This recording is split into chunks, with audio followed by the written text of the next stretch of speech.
Қадырханның ұлы, есімі Асқат. Қазір енді 78 жаста, 6 баласы бар. Енді Сәке өзіңіздер қарай. Мен енді жаңағы Құрманбайдан Жақып туады ғой, Жақыптан біз Ошан туады. Біз Ошанның немересіміз. Жетқан, әкеміз Жетқанның баласымын. Сол өз әулетіміздің қазіргі үлкенімін. Атым Салтанат, 1952 жылғымын. Енді басқа не айтамыз енді? Осы жерде Қарағандыда қазір босаған тұрғынымыз, қазір бұлар жалпы, қазір Қарағандыда осы жерде тұрамыз.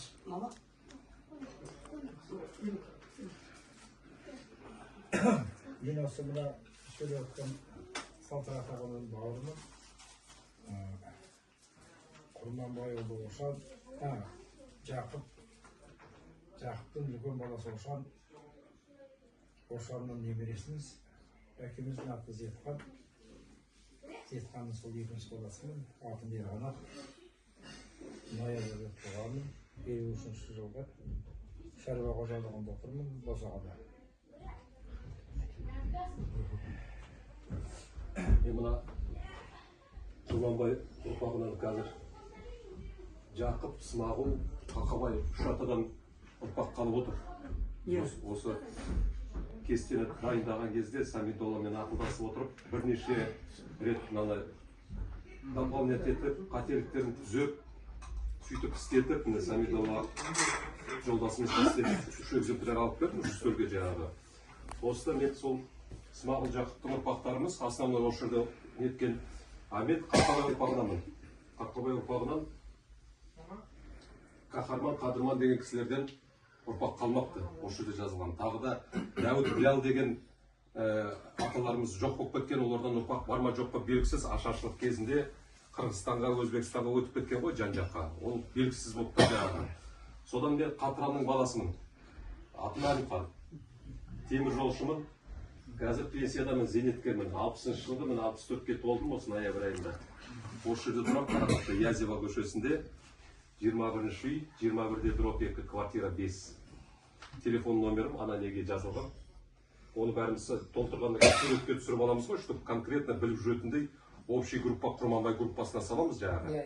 Осы жерде кім қатысты, қай жерде тұрады, адресі, қай жылғы, телефон номері бәрі белгілі болу үшін анандай таблица дайындап алып бердім. Соған бәріміз толтырып, содан кейін суретке түсіріп группаға жіберсек, содан біліп отырамыз. Енді менің ағам Әуесхан ауылда, інім Әлімжан Мырзада, ол инвалид болғаннан кейін бұндай жерлерге көп қатыспайды жаңағы. Енді Әлімжан інімнің баласы Ануар отыр міне. Ануар. Тұрып қойшы. Ануар. Үш баласы бар. Әлімжан інімнің үш баласы бар. Үлкені Ануар, 86 жылғы қазір Мырза станциясында темір жолда замначальника станция болып жұмыс істейді. Мен алдына айтып қояйын, жалғыз бауырым, жалғыз балам келіп отқаннан кейін. Ануардың інісі Данияр мен Гаухар қарындасы шетелде, Кипрда. Содан кейін Ануар өзі тағы да айта жатар. Міне сол сұрақтар болса, содан кейін толықтырамыз. Құрманбай ұрпағынан Жақыптан Қадырхан, Қадырханнан мен кенжесі болған, Қадырханның атын Кенжетай. Босағада тұрам. Бұрын темір жолшы болған, қазір зейнеттемін. Өзіммен бірге міне Алмас деген баламда келіп отырмын, тұр. Жарас деген балам осы жерде заводта жұмыс істейді. Ұлым мынау ауылда өзімнің жолымда болған темір жолшы. Екінші балам ғой? Екінші балам бұнда. Кенже болым ғой, енді қолдағы. Мұны Асқат ағамның кенжеміз болам. Үлкен өзіміз әке-шешеден туғанда 10 қыз, ондан енді қазір 6 өтірі. 6 өтіріміз. Біреуі Болат ағамыз Алматыдан. Асқат, мен, Абылхан, үшеуміз Босағадамыз. Ғазиза апамыз қасымызда Босағада. Солай байдың көрді. Содан кейін бір апамыз Ағадырда Мағима деген. сол жақыптан Кәдірханның біз алтауымыз. Осы. Жігіттер, барлық сөздер екен, мен бір-екі ауыз сөз жалғастырайын сендерге. Мынау аташылық уақытында ата-бабамызда байлық болған неткен 5 жігіт оқыған, 5 жігіт оқыған. Кенжеғұл, Кәдірхан, Әуезхан, Үстелеу, Исағали. Ал енді олар Қазақ сельхоз институтының бірінші выпускнигі 35 жылдар оқыған, бітірген. Соғыс ардагері екеуі. Кенжеғұл да, Кәдірхан да екеуі де соғыс ардагері, офицер екеуі де. Осындай нәрсені біліп отырмын, солардың ұрпағысында. Жақсы ағатай, рахмет. Бүгін. Мен енді есім Бүркіт болады. Астана қаласында тұрамын. Смағұлдан тараймыз. Смағұлдан міне негізі Ыбыс деген біздің үлкен әкеміз. Әбіл деген әкеміз. Ол кісіден ұрпақ қалған жоқ. Махан ата, Исағали ата деген кісілер бар. Ол кісілердің бәрі өзінен өтті. Қазір енді Ыбыстан тараған Серіктің ұрпағы Серік осында келіп отыр. Дүйсен ағамыз қайтып кетті 6 жыл бұрын. Бүгін қайтқан күні, бүгін 17 ноябрь, бүгін 6 жыл болды қайтқанына. Оны бәріңіз білесіздер, танисыздар. Енді менің осында келіп отырғанымда Берік деген үйде отыр, Екібастұздан. Дәмер деген олар өздері қазір өздерін таныстырады ғой. Дәмерге отыр, өзім ұлым Даниярге отыр, Астанадан. Сонан кейін Мұрат кеп отыр, Астанадан. Мәди деген ұлымен қазір өздерін таныстырып, мен өзі қысқа. Көпеятаның қызымын, ұрпағым, сол кісім. Атым Арзанкөл, 1959 жылы туған. Ағдақта тұрамын, 5 балам бар. Ең кенже ұлым Асау.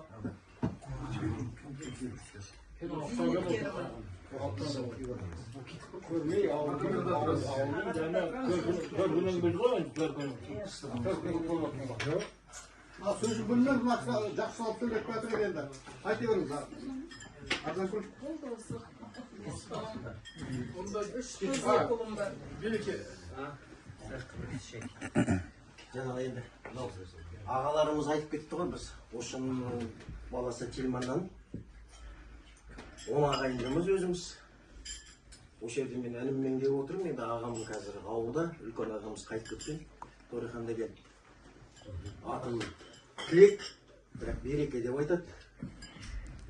Бабушкамыз айтқаннан кейін осында корпорация Қазақмыста істеймін. Қарағандыда Гүлберке Татимбекте тұрамын. Енді айтып өтсем, жас болып деген әлім. Менің бастығым корпорацияда істейміз. Осында тұрады, тоже Татимбекте тұрады.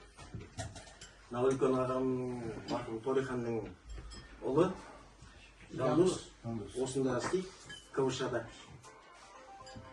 Сол ұлым осында Мирас аяқта жүрген жүр. Сол Жақын таныстыра кетсек, мен жалғыз өзім пока 5 қызым ғана бар. Пока әлі көреміз енді. Мен ойластырып. Соңғы тек, мынау кім ағамыздың жалғыз тұяғы Ердос ұлы бар, Жандос ұлы бар. Мұхтар деген ағамыз бар, ауылда отыр. Ода 2 ұл бар. Әлем Ердос деген. Вот мен осымыз бәріміз. Қалған өзі қазір 4-еуміз. Мереке деген ағамыз бар, ол Жезқазғанда тұрады. Сол 4-еуміз қалған. 5 сестрамыз бар. Сол мен осымыз. Жаңа үлкен ағамыздың ұлы. Жандос болды. Ал Жандос бір-екі ауыз өзі. Ал менің атым Жандос, КВШ-да істеймін, командир взвода. Сосын семьям бар, бір балам бар, 11-де, и бір қызым бар, 7-де. Ошанов по фамилия? Ториханов. Бұрын Ошанов болған, ауыстырғанбыз, соны атасы болды. Ерсайын деген ұлым бар десеңші. Иә, ұлым Ерсайын деген. Тағы бір ұл керек болып жүр. Мен сол кезде Ерсайын туған кезінде айтып едім. Ай осыны атын Жантөре деп қойыңдаршы. Ата немересі боламын. Жаслан ағам, Жаслан деген кісінің ұлы, үлкен ұлы. Астанадан келіп отырмын. Қазақстан телеарнасында жұмыс істеймін. Үйленгенмін. келіншегім жүр. Senin adın Ruslan mıydı? Ya, Ruslan. Ama şurada көрініп қалады телевизорда. Ассалаумағалейкум. Менікі де тура Русландікіндей. Жақыптан тараймын, Асхаттан и бірақ Бекзаттан тараймын. Мен оқуды былтыр бітірдім. Қазір жұмыс істемеймін. Шаруа қожалықта, ағам екеуміз шаруа қожалықтамыз. Күресем? Босағада. Жоқ, күреспеймін қазір 2 жыл болды. Малмен айналысып жатырсың дейсің.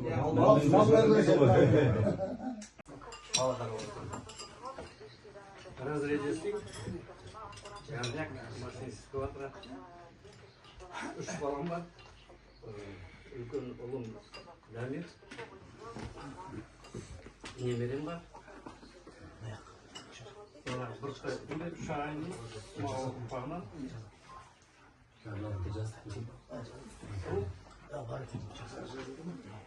Пока жұмыс істеймін, әлі пенсияға 2 жыл бар. Орденоносец. Молодец. Иә. Бұл енді үлкен саяхаттың інісі. Қаберсеңізші. Шерағатын.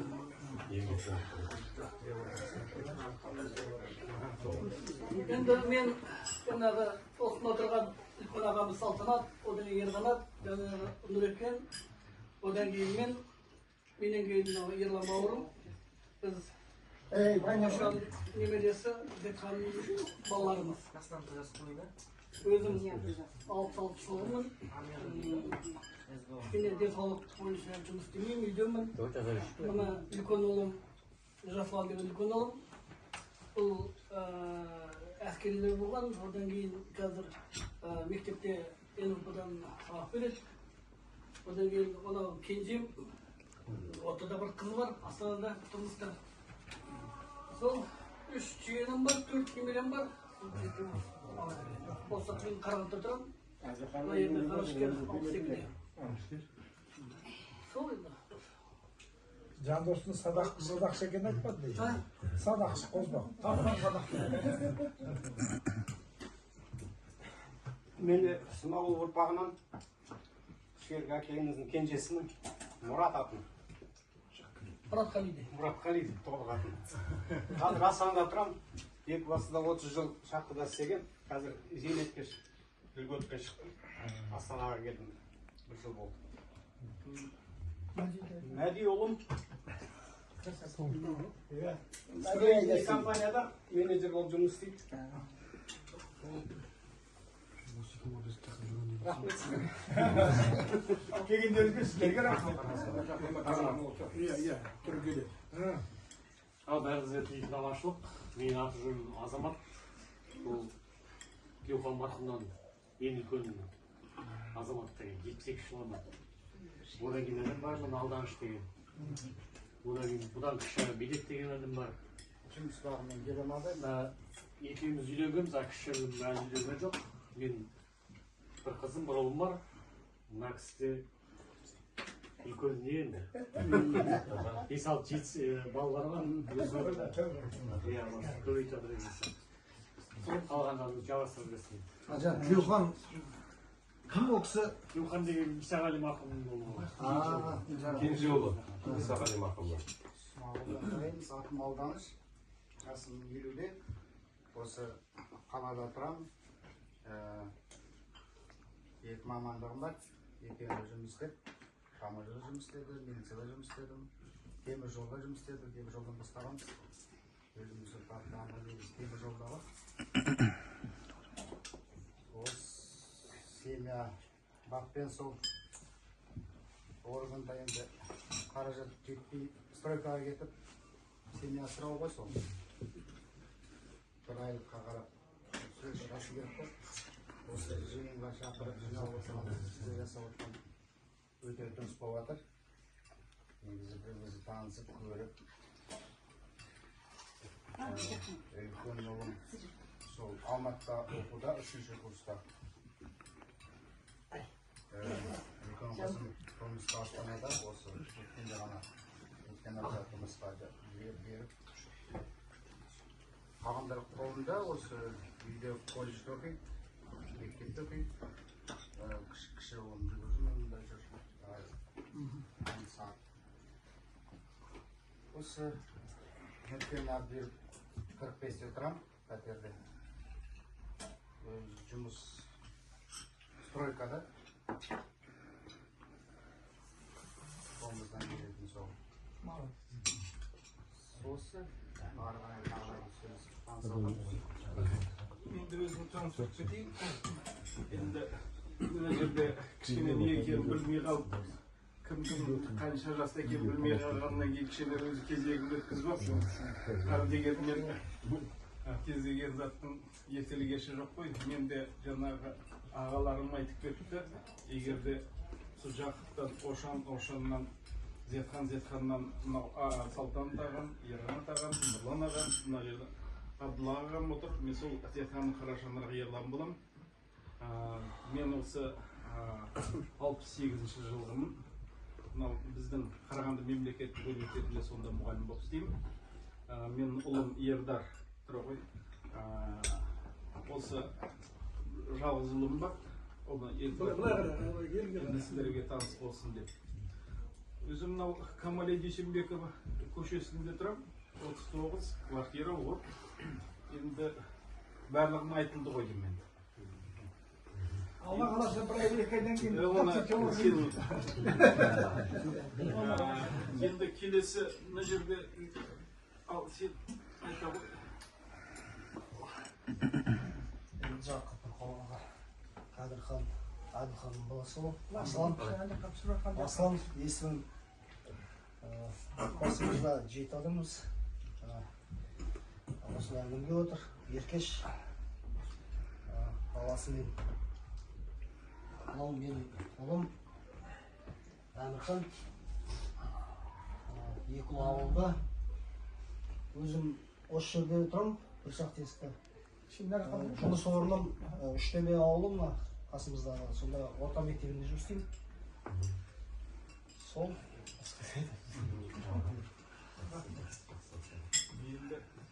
Енді сен өзің айтып кеттің ғой. Енді жаслан. Еркеш Төжек айт қазір Бөлікстон. Бөлікстон. Астана.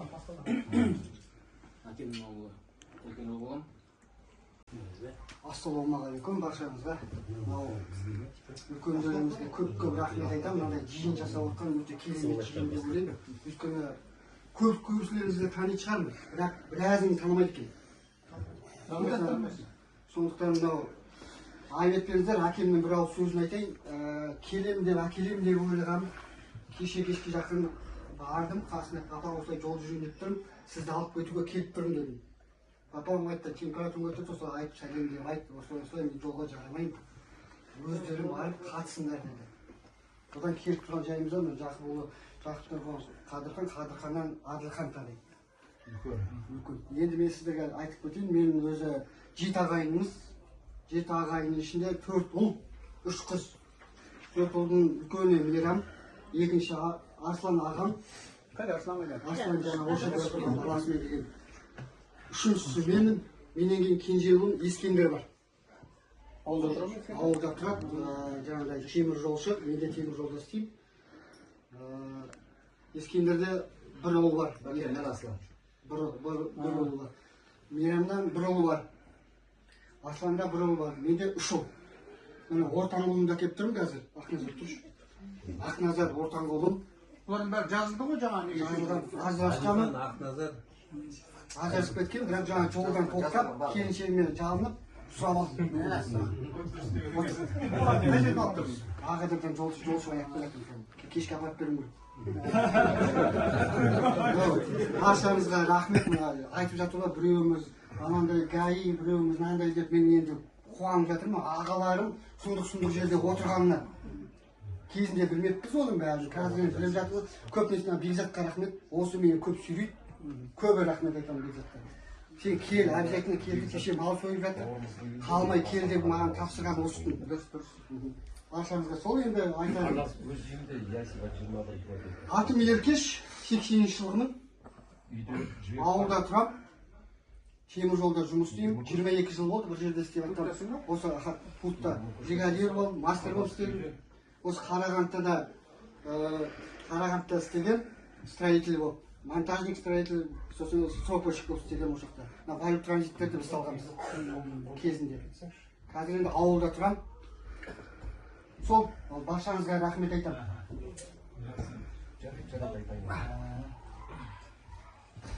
Ассалаумағалейкум. Атамыз Қадырханнан тараған ұрпақпыз. Әкем Кенжетай.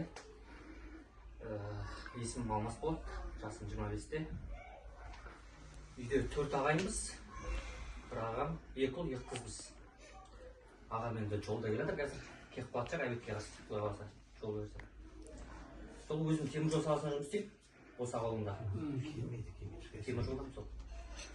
Бақшаңызбен танысқаныма қуаныштымын. Енді бәрімен танысып жатыр. Бәрі бүкіл ағайын туыс танып келіп жатыр ғой осы жерде. Жақсы болды осы şey. Рахмет сіздерге.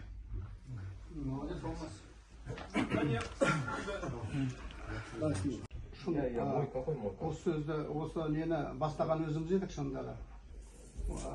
Осының алдында 2023 жылы 8 ата КРС-ның құрылтайы болды Ағадырда. Қайда, сентябрь айында ма? Сентябрь айында қойдым сол. Онда жиналдық, осы Қозыбақтан 15-20 адам бардық қойдым. Аратадан Аралбай, жаңағы Таныбай, бүкіл жиналып, ана Ержан деген жігітті Аралбайдан жинап, бәріміз жинады. Одан кейін Қозыбақтардың асы болды. Қозыбақ өзіміз жиналып, құрылтай жасадық. Одан кейін үш ағайынды жиналып, жаңағы 8 ата КРС-ға тағы бір ас бердік, құрылтай жасадық. Сонда көп нәрселер талқыланып жатыр негізі. Онда талқыланған сұрақтар өте көп. Менің қазіргі айтайын дегенім енді мынау Құрманбай ұрпақтары бір-бірімізбен жеке танысып, жақын танысып, бір-бірімізді енді жастарды таныстырып жатырмыз. Жаңа Кенжетай айтып жатыр ғой, біз ауылда өскен бір-бірімізді бұрыннан танимыз міне. Қашан үлкен әкелеріміздің бізді үйретті, анда-мында жұмсады. Байқап отырсақ сол 98 жылдары 97 жылдары әкем пенсияға шыққаннан кейін бастады ғой осы нені шеже жинап, жан-жаққа нетіп осындай шаруалар істеген. Сол кезде 60-тан жаңа асқан адамдар екен ол кісілер. Бізге ол кісілер үлкен кісі болып көретін. Сонда бізде сіздер сияқтымыз жаспыз ғой сонда. Сонда әке айтады, вперед анандай тауып бер, мынандай тауып бер, бізді жұмсайды, осылай жерге келесің, осы жерге барасың дейді, ешқандай задний ход жоқ. Ана жерге видео алып кел, мына жерге адамдарды алып кел, ана жерден телевидение алып кел дейді. Бітті, оның шамасы жоқ, шатағы жоқ. Қайда келесің сен, твои проблемы. Ана Қырғызстанға кетем, мен шу жаққа барам, маған заправка, полный экипировка істеп бер дейді. Біз жасап береміз. Енді ол кезде кішкене заман нормальный болды, әркімнің ақшасы бар, жақсы көп жұмыстар атқарды ғой ол кісілер. Қазіргіндей интернет жоқ, WhatsApp жоқ, ол кісілер натурально жүріп жинады ғой. Каждый ауылдар алап, жаңағы мына шежірені шығару үшін біраз еңбек жасалды. Ол жерде жалғыз әке емес, жанында Қадыр Молла болды, анау кім Оспанов, кім Кәкен Ақсақалымыз спонсор болды, құрылтайлар істелді, ас берілді. Сол кезде ең бірінші осы біз Ағадыр өңірінде, Шет ауданының өңірінде бірінші біздің үш ағайынды берді ғой, сол асты етіп біріктіріп. Сондықтан мына Құрманбай ұрпақтары енді айтайын дегенім осы биыл жақсы отырыс болып отыр. Жаңа Ерлан айтып отыр ғой, бұл отырыстан кейін жаңағы қазір таныстырамыз, ертең бесполезно, бәрі бір-бірін ұмытып, қайтадан бұрынғы ана өмірдегі проблемалар қайтадан жек қояды деп. Сондай болмау үшін біз арамызға бір ортақ бір идея болу керек, ортақ бір мақсат болу керек, бәрімізді біріктіретін шаруа болу керек деп. Енді сол шаруаны мына шетін бастап айтып отыр ғой, жаңа Әлекең айтты, Кенжетай айтып отыр, бір қор ашайық өзіміздің, Құрманбай ұрпақтардың бір қорын ашайық. Қордан бәрі прозрачный болу керек. Ол жалғыз бір адамға алып, ол ертең кетіп қалатын адам емес, оны бір адамға жүктеп, ол ай сайын или квартал сайын отчет беріп отырса, міне осындай ақша түсті, осындай адамдардан деген сияқты жаңа Құрманбай ұрпақтарының чаты бар ғой енді, сол чатқа салып отырады, например.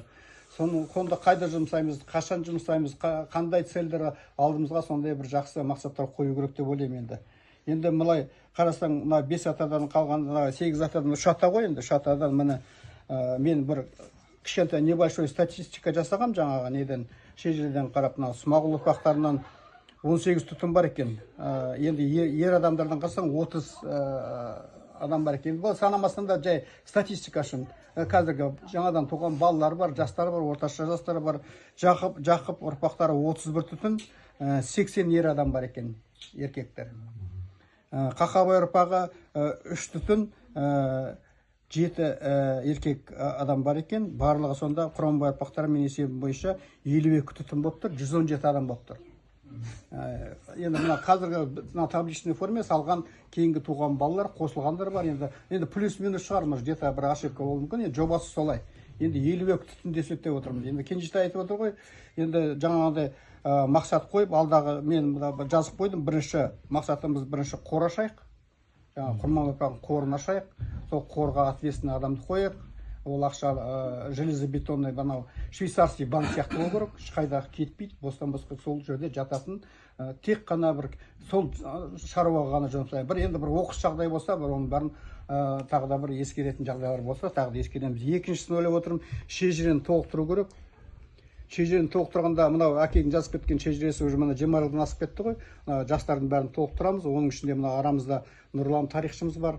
Өзіміздің әулеттен Құрманбай ұрпағынан шыққан мықты адамдардың жаңағы өмірбаянын жазсақ, жақсы істеген істерін жазсақ, бұрыннан қалған жақсы әңгімелердің бәрін жинасақ, жаңа бейіттердің бәрін қосып, кімнің бейіті қай жерде жатыр, жаңа үлкен кісілердің. Біз жаңа айтып отырмыз ғой, Әлімхан айтып отыр, кімнің Қақабай ақсақалдың қайда жатқанын білмейді. Солардың бәрін іздеп зерттесең, бәрін табуға болады. Біздің, например, анау осыдан 3-4 жыл бұрын біздің әкеміз бәрімізді мәскеуге отырдық.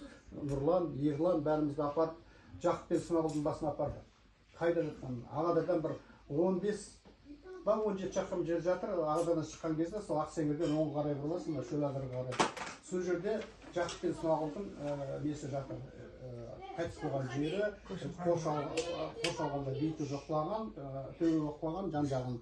Сол әке аманат жасап кеткен. Сендер осы әкеміздің басын қоршап берді қойыңдар деп. Сол кейін Ерлан бар, бәріміз өлшеп, сол кезде әке еще жазып берген. Анау кім Смағұл қай жыл туып қайтыс болды, Жақып қай жыл туып қайтыс болды, соның бәрін бір қағазға жазып қойғанбыз. Соны жасаймыз дедік. Одан кейін жаңағындай ковид басталды, үйтті, әке өзі отынеге кетіп қалды. Ол деген тоже первоочередной шаруа болды арамызда. Міне Жақып пен Смағұлдың ұрпақтарысына ғой бәрін отырған. Сол жерге оған көп шаруа керегі жоқ. Ол жерде үлкен бейіт салмаймыз. Шарбақ құрып жақсы, мощный темірден шарбақ құрып, қоршап, бетондап, бір общий бір көк тас қойсақ, Жақып пен Смағұлға бір үлкен көшім қажымыз бар сонда. Көшім қажы сонда. Үшеуі де сонда. Сол үшеуіне